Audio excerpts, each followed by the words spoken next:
Okay, today we're going to look at exponential equations and basically review some things that we did in Algebra 1, but since it's been a while, we're going to go over it like we haven't seen it before.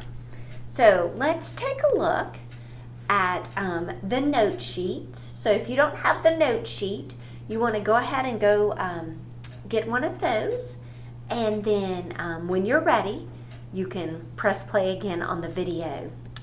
All right, I want to remind you of some formulas that we used back in Algebra 1 when we were setting up and solving exponential equations. Okay, the first one is a very basic form for an exponential equation. It is y equals a times b to the x, where a is going to represent an initial amount. B is going to represent your multiplier.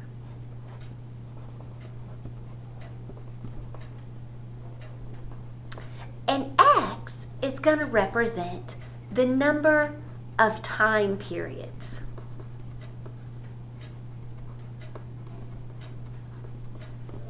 Okay. The multiplier, let's talk about that for a moment. The multiplier is how it is changing. So if you saw words like double, your multiplier would be 2. Triple, your multiplier would be 3. Halving,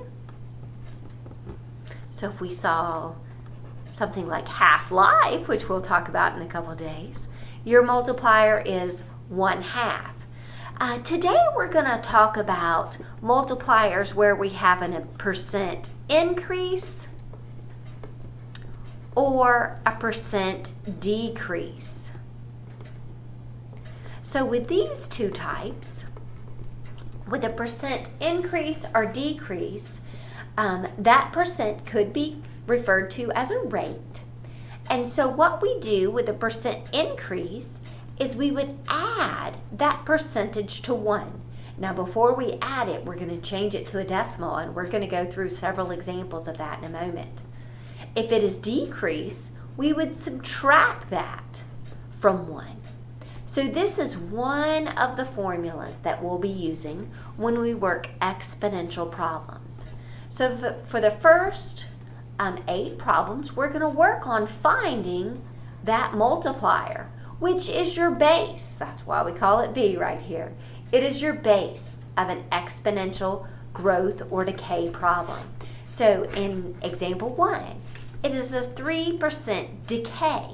Decay means decrease. So anything that's decreasing, we would do 1 minus the percent changed to a decimal. So let's do a quick review of how to change a percent to a decimal.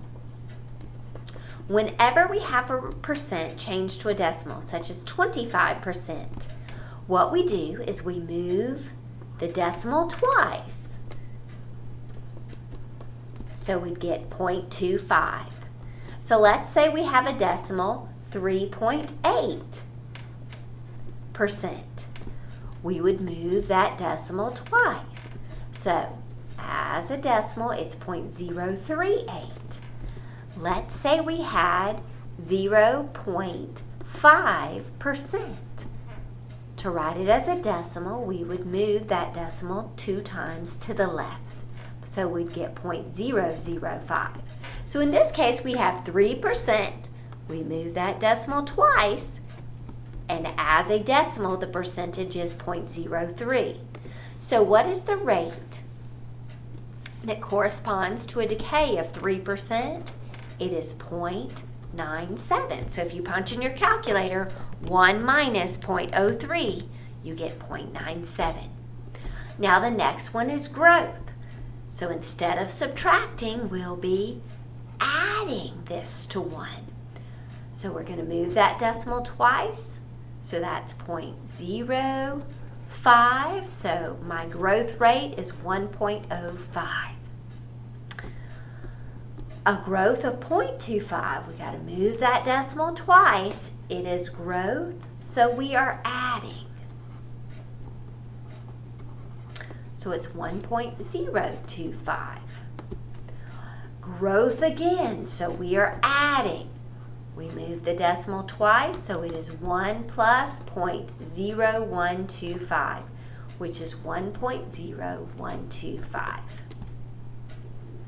Now this is a growth of 10%, so it's growth, so we're adding, and when we move the decimal twice, we get 0.10. So it's just 1.1. If you'd like to write 1.10, you certainly can. This is decay. Decay is subtracting.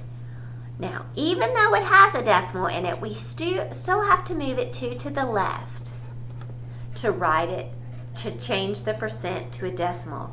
So it's 0.999. Now, when we have words like double or triple or things like that, we just use the word. Double is 2. Half-life is a half. And that's how we create the rates. Okay, now let's look at how we can use some of these concepts to help us solve problems. Number 9 says some real estate agents estimate the value of a house could increase. There's an important word. So as you're reading through these, if you see words like increase or grow, I want you to underline them so you know what that means. Or if you see words like decrease, depreciate, decay, those would be decreasing. So this is increasing. Increasing about 4% each year.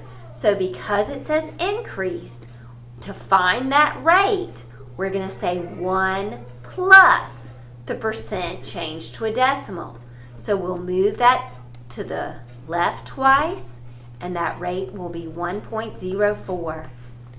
So we're using this to find the estimation if a house that was initially valued, so that's our A, the initial value, $100,000, were to predict the value in 2020. So if this was the cost in 2005, and we're predicting the cost in 2020, how much time has elapsed? The time is 15 years. So we're going to plug these into our formula we looked at a minute ago. The initial amount, the multiplier, the number of time periods. So the amount after 15 years is the initial amount, 100,000, times that rate, 1.04. Now remember, we added it because it was an increase, and the number of time periods is 15 years. So we get 100,000 times 1.04 raised to the 15. Okay, I would like you to hit pause at this point. I want you to type this into your calculator. There's an important part about this, and that's practicing the calculator. Because you could have all the steps down correctly, but if you don't have practice with a calculator, you could still miss this on your test. So I want everyone to pull out their calculator and make sure you can do this correctly. If you're struggling, I want you to ask a friend to help you. Okay, so the estimated price of this home 15 years later, which is the year 2020, we should expect the value of this home to now be $180,094.35. So anytime we have a question that deals with money, we want to answer it in terms of money. We want to identify it's money. Use a dollar sign. You want to identify money, 2 decimal places. So anytime you have a word problem involving money, make sure you correctly label your answer. Make sure you give 2 decimal places. Okay, now we'll look at some other types of problems. Number 10. A lab sample contains 35 bacteria that double every 30 minutes. Predict the number of bacteria after 6 hours. So once again, this fits nicely into our exponential form. We have an initial amount. The initial number of bacteria, 35. We have a rate. I see this word double. What does double tell you? 2. It's doubling. But it doubles every 30 minutes. So every 30 minutes it's going to double. So you have to think about how many 30-minute time periods there are in 1 hour, because we're looking at 6 hours. So if it happens every 30 minutes, that means twice an hour. So if it occurs twice an hour for 6 hours, how many time periods is that? Well, 2 times 6 is 12 time periods. So our time is 12. This is our x in our formula. Remember, x represents the number of time periods. So when we go to type this in our calculator, and when we get to that point, I want everybody to try it. Our initial amount is 35. Our base is 2. Our exponent is 12. So 35 times 2 raised to the 12th. Okay, before I write down the answer, I want you to hit pause. Type it in your own calculator and make sure you can get this right. Okay, so you should have gotten 143,360 what? It's a word problem. We have to answer it with a unit. Bacteria.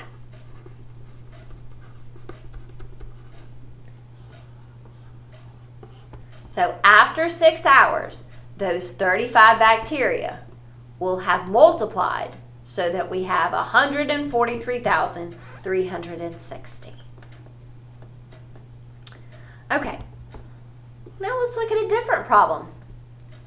This one says, when you entered as a freshman 2 years ago, the enrollment at Starr's Mill was 1,450 students. But over the past years, the enrollment has declined at a rate of 1.3%, and this should say per year.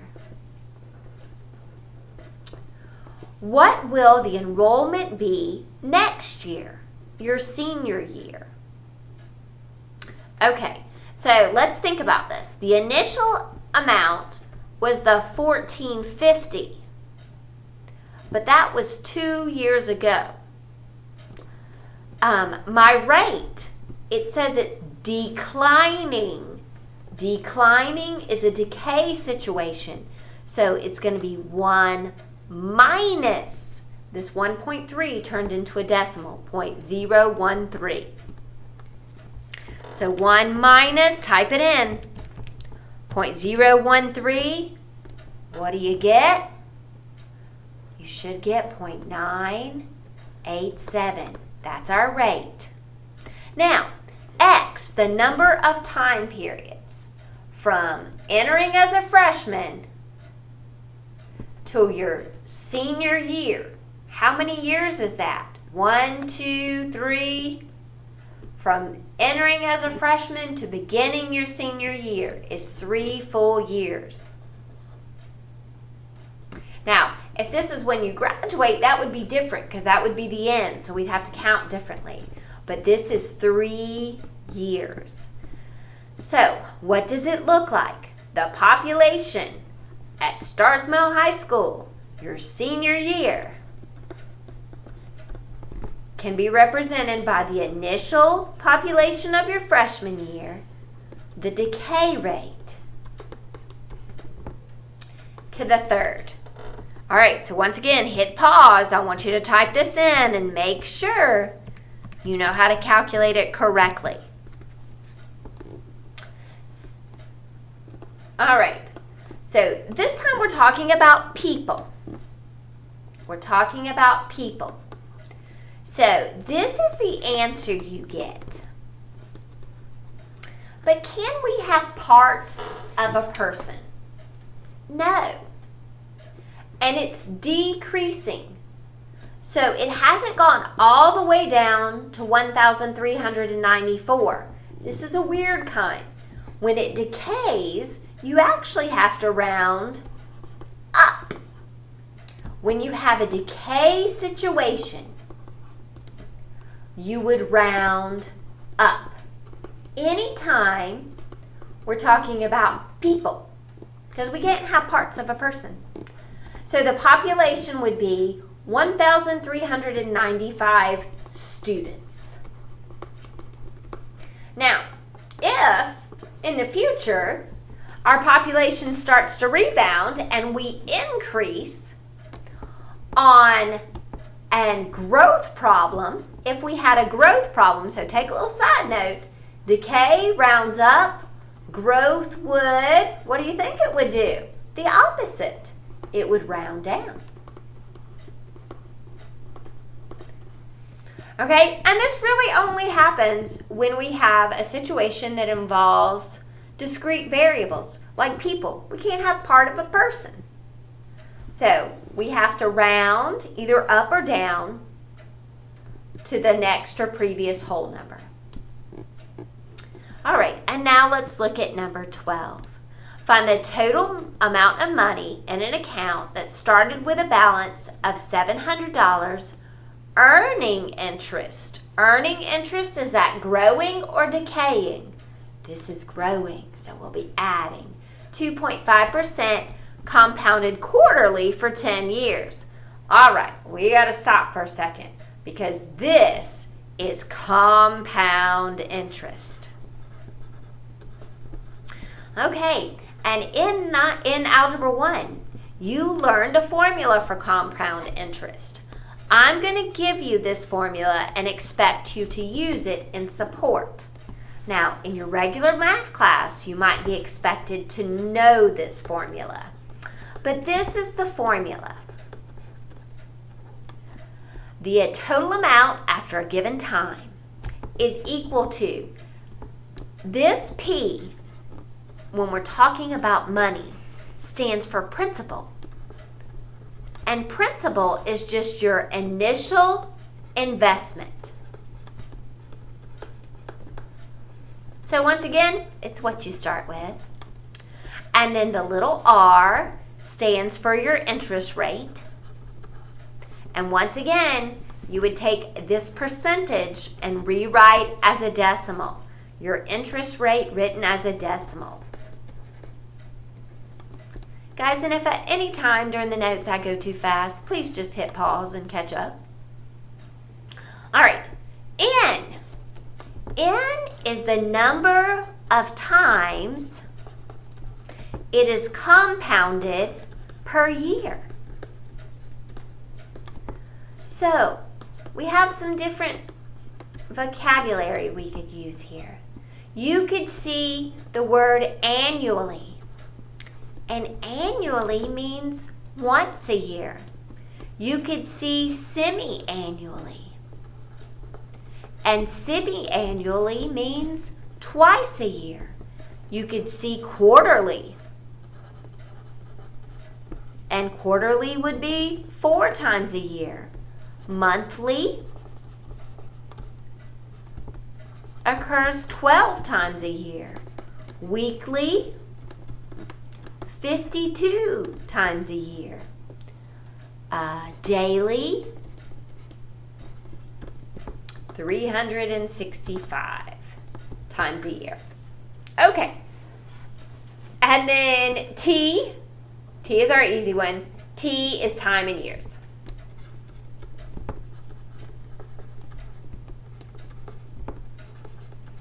All right, so once again, if you need to pause so you can catch up with these notes, go ahead and do so before you get to where we work the problem. Okay, so this one, my principal in this problem is $700. My rate written as a decimal, 2.5% written as a decimal, is 0.025. This says quarterly, so my N in this problem is 4. And it's for 10 years, so my T is 10. So now let's plug it in. The total amount after 10 years is the 700 we started with. 1 plus the rate over the number of times it's compounded times the compounded times the time in years. Okay, and this is exactly how you want to enter this into your calculator. So you have to have that parentheses. 1 plus 0.025, divide by 4, close parentheses, raised to the 4 times 10. Enter. Now this once again is money. So the total amount after 10 years, we will indicate it's money using the dollar sign, $898.12. Okay, so that is it for today's examples. And on the second sheet, you're going to see some practice problems. I want you to work these together, and I will check these when I return.